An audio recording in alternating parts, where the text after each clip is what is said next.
সেপ্টেম্বরের শেষের দিকে প্রকাশ্যে আসতে শুরু করেন বাংলাদেশ ইসলামী ছাত্র শিবিরের বিভিন্ন বিশ্ববিদ্যালয় শাখার নেতারা।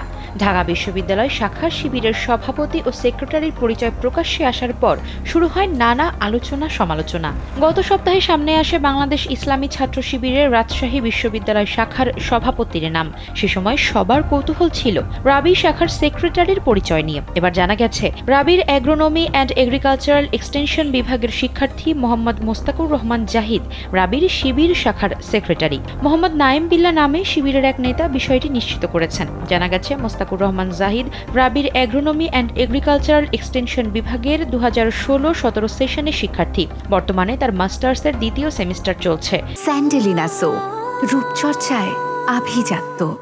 মাস্টার্সের প্রথম সেমিস্টারে 3.92 পেয়ে তৃতীয় হয়েছেন তিনি। জাহিদ গত বছর জাতীয় বিজ্ঞান ও প্রযুক্তি মন্ত্রণালয় থেকে ফেলোশিপ পেয়েছেন। তার বাড়ি নীলফামারী সদরের কচুকাটা ইউনিয়নে। তার বাবা মোহাম্মদ মাজহারুল হক স্থানীয় দাখিল মাদ্রাসার শিক্ষক। এর আগে 23 সেপ্টেম্বর জানা গিয়েছিল রাজশাহী বিশ্ববিদ্যালয় শাখা ইসলামী ছাত্র শিবিরের সভাপতির নাম আব্দুল মোহাইমিন। তিনি বিশ্ববিদ্যালয়ের ইসলামিক স্টাডিজ বিভাগের 2016-17 সেশনের শিক্ষার্থী। বর্তমানে রাজশাহী বিশ্ববিদ্যালয়ে এমফিল করছেন। তার বাড়ি চাঁপাইনবাবগঞ্জ জেলায়।